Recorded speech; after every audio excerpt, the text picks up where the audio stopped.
Do you think medieval knights were all about shining armor and pure love? Did you ever imagine that the songs sung by the ladies and lords of the Middle Ages were just sweet ballads about courtly romance?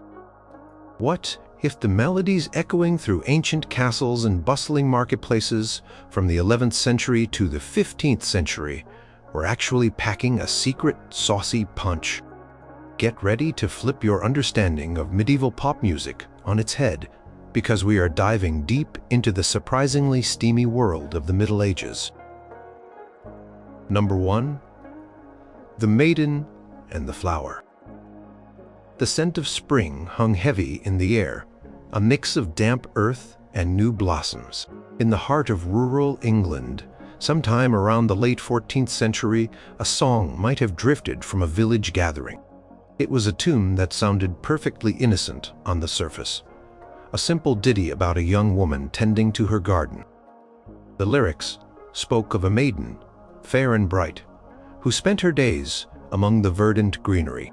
She nurtured her plants, carefully watering them and ensuring they received ample sunlight. Her favorite was a particular flower, described as plump and ready, a bud awaiting its full bloom. The song emphasized her diligent care, the way she gently stroked its petals and coaxed it to open. This seemingly harmless tune, passed down by minstrels and sung by common folk, had a clever trick up its sleeve. The medieval audience, with their keen understanding of double meanings and their less than prudish sensibilities, knew exactly what was really blooming in that garden. The flower, ripe and full, was a clear metaphor for the maiden's own blossoming sexuality, and her careful tending was a thinly veiled reference to self-pleasure or preparation for a lover. The imagery of watering and coaxing was not just about horticulture. It was about desire and the unfolding of intimate experiences. When the song mentioned the flower's eagerness to open, it was not merely talking about petals unfurling. It was a coy nod to a woman's readiness for physical intimacy. Life in the English countryside during this period was often harsh, but it was also filled with robust humor and a directness about bodily functions and pleasures that modern times often gloss over.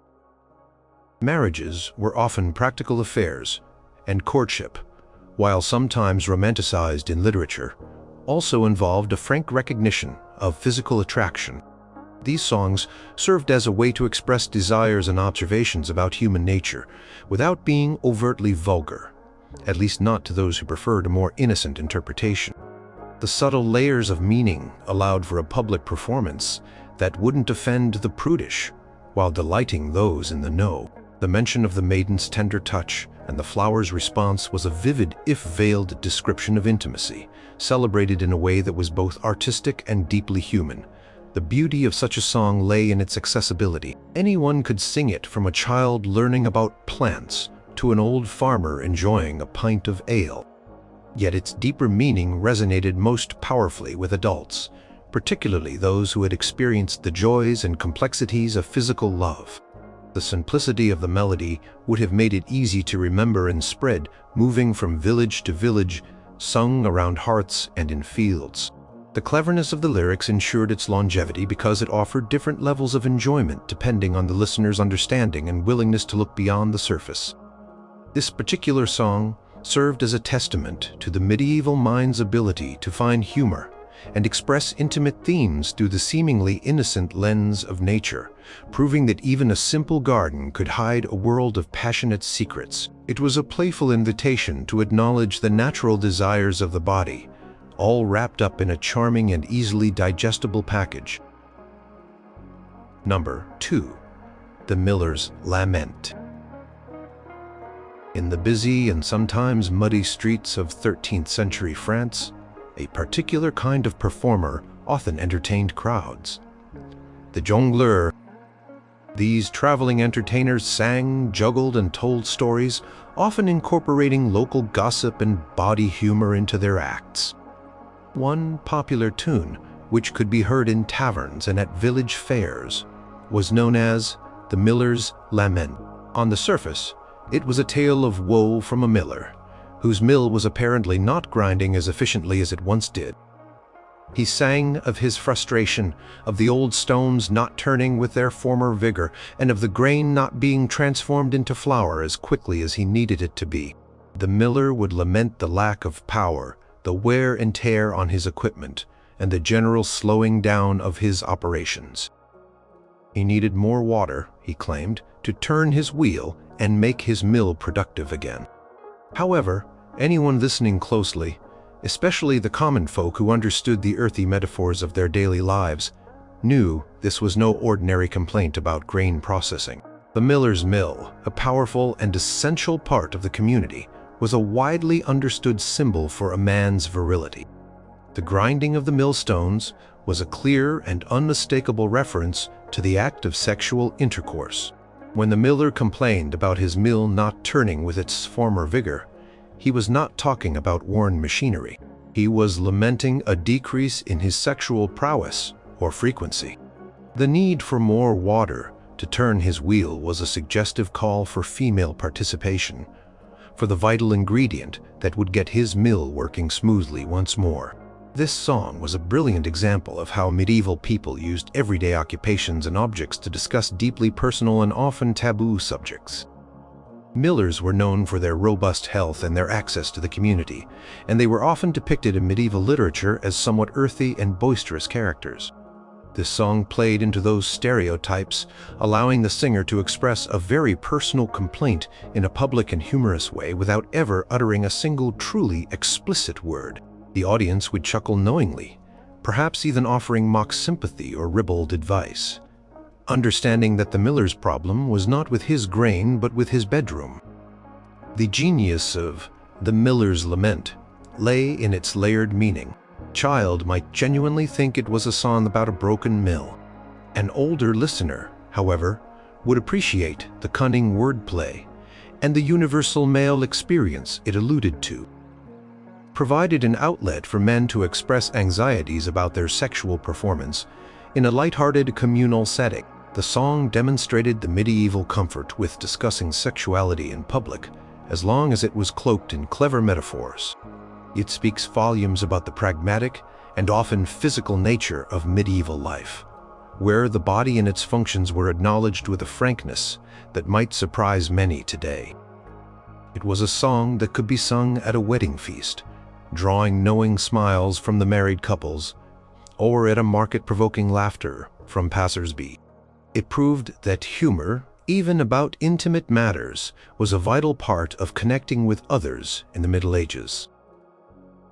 Number 3. The Pilgrims' Progress.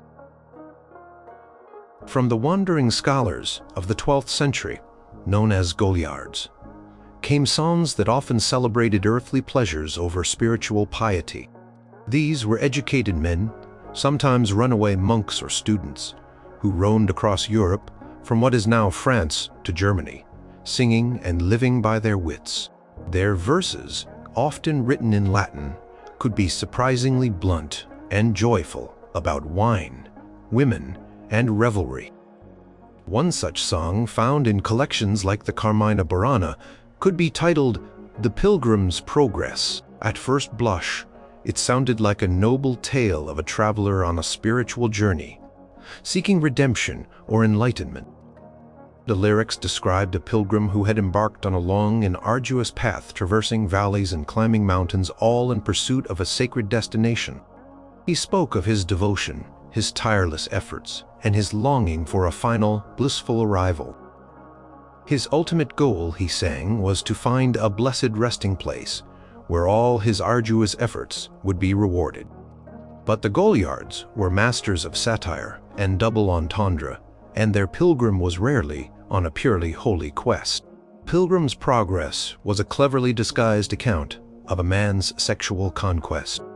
The arduous journey, the valleys and mountains were metaphors for the various challenges and stages of courtship leading toward a physical union. The sacred destination and the blessed resting place were not churches or shrines, but rather the intimate embrace of a lover. Pilgrim's devotion and tireless efforts were not spiritual commitments, but rather the persistence and passion of a suitor. His longing for a final, blissful arrival was clearly not about reaching heaven, but about reaching climax. The Goliards used the language of the church, which they knew intimately, to subvert expectations and deliver truly raunchy messages. Their audience, often fellow scholars or educated clergy, would have immediately recognized the satirical twist. This song was a direct challenge to the rigid asceticism often promoted by the church, celebrating instead the very human desires that many were supposed to suppress. It spoke to the tensions between sacred ideals and secular realities in medieval life, a common theme in Goliardic verse. The humor came from the juxtaposition of pious language with carnal desires, a clever way to mock hypocrisy or simply to revel in forbidden pleasures. Such songs would have been performed in taverns, at university gatherings, or during rowdy banquets, far from the watchful eyes of strict religious authorities. They provided a space for intellectual and sensual rebellion. The fact that they were often in Latin, the language of scholarship and the church, added another layer of irony and exclusivity. Only those who understood Latin could fully appreciate the cleverness of the Goliards' subversive humor. The Pilgrims Progress was more than just a naughty song. It was a declaration of freedom, a celebration of human nature in all its messy, glorious, and decidedly unspiritual forms. It was a way for these rebellious scholars to express their worldview, that life, even with its temptations, was meant to be lived and enjoyed, not just endured in anticipation of an afterlife. Painted a vivid picture of a group of men who valued wit as much as their next meal, and who certainly enjoyed a good laugh at the expense of piety. Number 4. The Hunter and the Doe. In the forested regions of medieval Germany, particularly around the 14th century, a different kind of love song emerged, often influenced by the Minnesänger tradition, though sometimes diverging into more earthy territory. One popular archetype involved hunting, an activity central to both noble and peasant life. A song titled "The Hunter and the Doe" might seem like a straightforward tale of a skilled huntsman pursuing his quarry through the woods. The lyrics described the hunter's relentless pursuit, his keen eye, and his powerful bow. He spoke of tracking a beautiful doe, elusive and graceful, through dense thickets and overflowing streams. His ultimate aim, he sang, was to capture her, to bring her home as his prize, and to revel in the triumph of the chase. The song emphasized the thrill of the hunt and the desire to possess the wild creature. However, just like many nature-themed songs of the era, The Hunter and the Doe was rich with sexual symbolism. The hunter was clearly a suitor, and the doe was a desirable woman. The hunt itself was a metaphor for the pursuit of love and sexual intimacy. When the hunter boasted of his powerful bow and his aim to capture the doe, it was an unmistakable reference to male sexual prowess and the act of seduction. The densest thickets and flowing streams were not just landscape features, but perhaps challenges in courtship or intimate spaces. To bring her home as his prize was not about a meal for the table, but about winning the woman's affection and leading her to a shared bed. This type of song resonated deeply within medieval society, where gender roles were distinct and the concept of chase and conquest were often applied to romantic pursuits. Hunting was a highly symbolic activity, representing skill, dominance, and the ability to provide. By using this familiar framework, the song allowed for a very direct yet metaphoric discussion of sexual desire and conquest. It reflected a society where physical attraction was acknowledged and celebrated, albeit often within specific social frameworks. The Minnesänger, though often focused on courtly love, sometimes veered into more earthly themes, especially when depicting interaction between the sexes from a more masculine perspective. Such songs would have been popular in hunting lodges, at feasts after a successful hunt, or among groups of men enjoying camaraderie. They provided a masculine perspective on courtship, emphasizing the active role of the man in seeking out and winning the woman. The raw energy of the hunt, combined with the underlying sexual tension, made for a captivating and highly enjoyable performance. It allowed for a playful yet direct expression of desire, using a widely understood activity as its veil. Cleverness of such compositions lay in their ability to be enjoyed on multiple levels, appealing to those who appreciated the hunting narrative and those who savored the racy double meanings. It spoke to a time when life was often lived close to nature and human desires were seen as an intrinsic part of that natural order, not something to be hidden or ashamed of. Number 5. The Baker's Kneading Song. In the bustling towns of 15th century England, the baker was a crucial figure, providing the daily bread that sustained the community. The rhythmic thumping and kneading of dough would have been a familiar sound. A folk song, perhaps sung by the bakers themselves or by those who gathered near the ovens, was known as the Baker's Kneading Song. It seemed like a simple work song describing the process of making bread, the mixing of flour and water, the vigorous kneading of the dough, the careful shaping, and finally, the warmth of the oven bringing it to perfection. The lyrics spoke of the baker's strong hands, his tireless efforts, and the way he transformed the raw ingredients into a beautiful, risen loaf. He would boast of his skill in making the dough soft and pliant, ready for the heat. This song, like many other medieval occupational tunes, was packed with sly innuendo. The act of kneading was a powerful metaphor for sexual activity, particularly the vigorous and rhythmic movements involved. The dough, soft and pliant, was a clear reference to a woman's body, ready to be shaped and worked. The mixing of flour and water was a veiled description of sexual fluids and the coming together of two people. The strong hands of the baker referred not just to his strength in the kitchen, but to his prowess in the bedroom, and the warmth of the oven bringing it to perfection was the ultimate climax, the culmination of the physical act, resulting in a satisfying outcome. The idea of the dough rising was another subtle hint at arousal and fulfillment.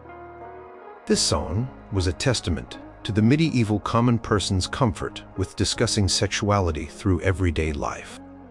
Work was central to existence, and finding humor and meaning in the mundane was a coping mechanism and a form of entertainment.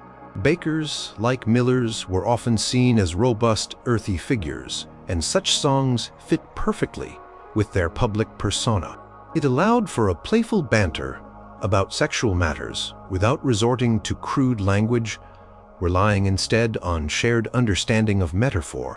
The song would have been sung in bakeries, alehouses, and perhaps even at community gatherings, providing a light-hearted way to acknowledge the physical side of human existence. The beauty of the Baker's Kneading Song was its double utility. It could genuinely function as a work song, setting a rhythm for the physical labor of baking. At the same time, it offered a rich vein of humor and sexual suggestion for those who understood the deeper meaning. It demonstrated the medieval tendency to integrate humor and frankness about the body into all aspects of life. It's a vivid example of how everyday activities were imbued with deeper, often raunchy significance by people who were far less prudish than later generations might assume. The song celebrated not just the craft of baking, but also the universal human experience of physical desire and satisfaction, all within the comforting scent of freshly baked bread. Number 6. The Gardener's Plea. Across the Rhine, in the rich agricultural lands of 13th century Germany, another subtly suggestive song might have gained popularity, especially among the peasant classes or those who worked the land, known perhaps as the Gardener's Plea. It presented itself as a simple request from a diligent gardener to a passing maiden. He spoke of his parched patch of earth, his wilting plants, and his desperate need for rain to bring his garden back to life. He implored the maiden to share her refreshing waters, to sprinkle his thirsty soil, and to revive his drooping flora. He painted a picture of a flourishing garden, if only she would grant his request. The song emphasized the life-giving properties of water and the gardener's earnest desire for his plants to thrive. However, just beneath the surface of this pastoral scene lay a deeply personal and raunchy plea. The garden was a metaphor for the gardener's own body, specifically his male anatomy, and the parched patch of earth was a clear sign of sexual frustration or arousal. The wilting plants were a direct reference to his own physical state of desire. The refreshing waters that he begged the maiden to share were not from a well or a spring, but the intimate fluids involved in sexual release. His plea to sprinkle his thirsty soil was an overt invitation for sexual intimacy.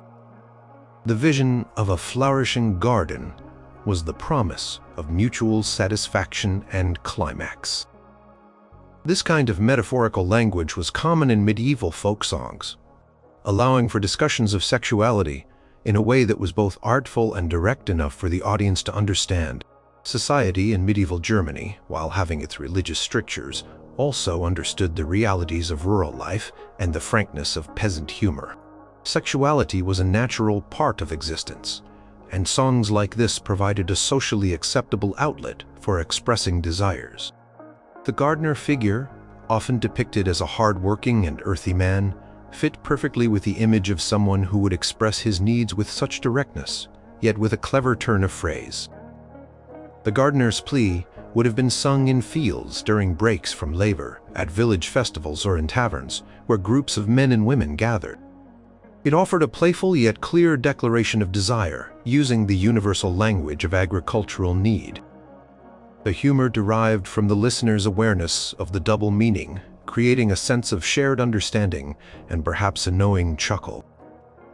The song was a subtle reminder that, even in an era often characterized by piety, the fundamental human drives for connection and pleasure remained strong and were expressed in creative and ingenious ways.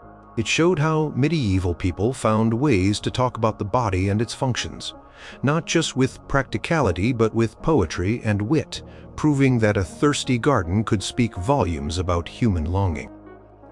Number 7. The Shepherd and His Pipe. Imagine a gentle melody echoing across the rolling hills of 12th century Provence, the heartland of the troubadours. These lyric poets and composers were masters of courtly love, but some, like the notoriously bawdy Guilhem IX of Aquitaine, also penned verses that were far from chaste. A song, often attributed to a shepherd figure, might have been called The Shepherd and His Pipe. On the surface, it told a charming story of a young shepherd boy diligently tending his flock. He boasted of his trusty wooden pipe, which he played constantly, its sweet notes guiding his sheep and comforting him in the solitude of the fields. He spoke of the pipe's smooth form, the way it fit perfectly in his hands, and the joy it brought him when he made music. He often mentioned how vital his pipe was to his daily life, and how he could not imagine being without it. But for the sophisticated listeners of the court and even the common folk, familiar with rural metaphors, the shepherd's pipe was not merely a musical instrument. It was a thinly veiled symbol for the male anatomy, particularly the penis. The act of playing the pipe, making sweet notes, was a clear and unambiguous reference to sexual activity and the pleasure derived from it. The shepherd's boasting about its trusty nature, its smooth form, and how it fit perfectly in his hands were all descriptions of his own sexual organ and prowess. His inability to imagine being without it underscored the centrality of sexual desire in his life. The flock itself could even be a playful metaphor for the women he pursued. Guilhem IX, often cited as the first troubadour, was famously direct and even crude in some of his verses, breaking from the more idealized courtly love themes. His boldness set a precedent for other troubadours to occasionally dabble in bawdier themes. This particular song, even if not directly from Guilhem, fits the spirit of his work and the broader medieval comfort with explicit humor. It allowed for public entertainment that would make the audience chuckle knowingly, perhaps even blush, but without causing outright scandal. It was a way to talk about sex in a way that was both artistic and amusing. Such songs would have been performed in courtly settings, though perhaps in less formal moments or in the privacy of aristocratic chambers.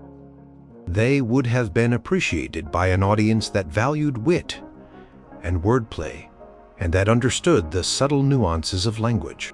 The use of an innocent figure like a shepherd made the raunchiness even more surprising and humorous.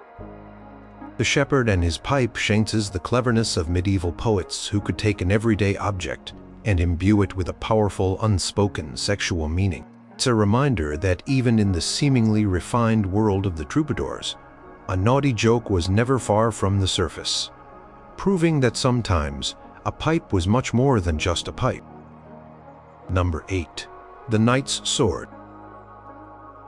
In the grand halls of 12th century France, amidst the tales of chivalry and valor, there sometimes emerged a song that paid homage to a knight's most prized possession, yet with a surprising twist. While many ballads extolled the knight's courage and his devotion to his lady, a particular tune, perhaps titled The Knight's Sword, would focus on his weapon. It spoke of the sword's polished blade, its sharp edge, and its magnificent hilt. The knight would sing of how he wielded it with skill and precision, how it was always ready for action, and how it brought him great victory in battle. He would praise its strength and its unwavering loyalty, always by his side, ready to pierce and strike. The song celebrated the sword as an extension of the knight's own power and honor. However, the medieval audience, particularly those with a playful mind, would have quickly understood the undeniable double meaning.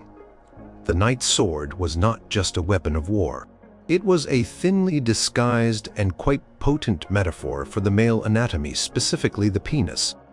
His polished blade and sharp edge were direct references to its readiness and capability.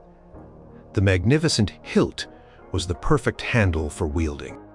The knight's boasting about wielding it with skill and precision and it being always ready for action was a clear and unambiguous reference to his sexual prowess and his eagerness for intimate encounters.